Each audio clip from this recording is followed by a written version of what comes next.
মাকে নিয়ে ভোটটা দেখতে পাচ্ছেন মাকে উনি মা গোলাম পরিবারের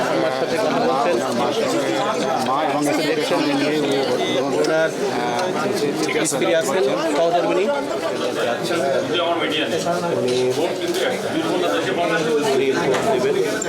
দেওয়ার জন্য মূলত এই স্বাক্ষর করলেন প্রথমত প্রার্থীদের যে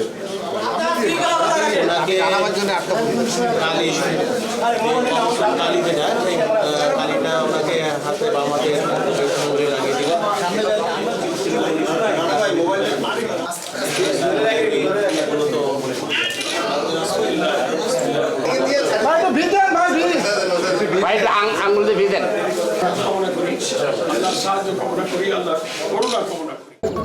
আটরা গিলাতলা ইউনিয়নের ৮ নম্বর ওয়ার্ডের পশ্চিম শিরোমণি সরকারি প্রাথমিক বিদ্যালয় ভোট কেন্দ্রে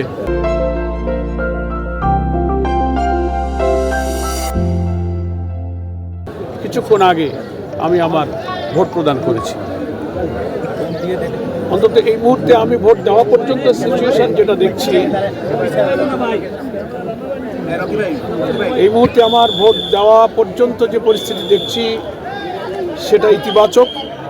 জনগণের অনেক উৎসব মুখর একটা মানসিকতা সাড়া, তারা আনন্দের সাথে এ পর্যন্ত ভোট কেন্দ্রে আসছেন। এখানে ভোটারদের প্রচুর সমাগম উপস্থিতি এবং ভোটারদের লম্বা লাইনও আমি দেখতে পেলাম।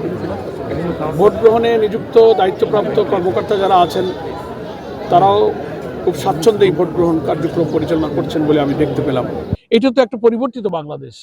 আশা করি ভোটের পরে আর একটা পরিবর্তিত বাংলাদেশ ইনশাআল্লাহ এই জাতি উপহার পাবে, যে যারা কর্তৃত্ববাদী হবে না, যারা ফ্যাসিবাদী হবে না, যারা জোর করে ক্ষমতা দখল থাকবে, অসীম ক্ষমতার অধিকারী হয়ে অহংকারী এবং মানুষের প্রতি দাম্ভিক হয়ে উঠবে, এরকম শাসন ব্যবস্থা পরিবর্তনের জন্যই কিন্তু আজকে হা ভোটে আমরা বিদ্যমান রাষ্ট্র কাঠামো পরিবর্তন করে জুলাই সনদকে আমরা রিকমেন্ড করেছি এবং সেই জুলাই সনদকে হা বলবো এবং নতুন পরিবর্তিত রাষ্ট্র কাঠামোতে ঠিকই নতুন বাংলাদেশ দলীয়করণ মুক্ত, দুর্নীতিমুক্ত এবং ভিন্ন মতের উপরে দমন পীড়ন মুক্ত সুষ্ঠু অর্থনৈতিক কাঠামো নির্বাচনের জন্য আমাদের অনেক উন্নত দেশের চেয়েও আমরা একটা উন্নত দেশ আমরা আশা করি এই নির্বাচনের মধ্য দিয়ে গড়তে পারবো। এক্ষুনি আমি বলতে পারি না, কারণ কেবল 1 ঘন্টাও শেষ হয়নি, অনেক সময় বাকি।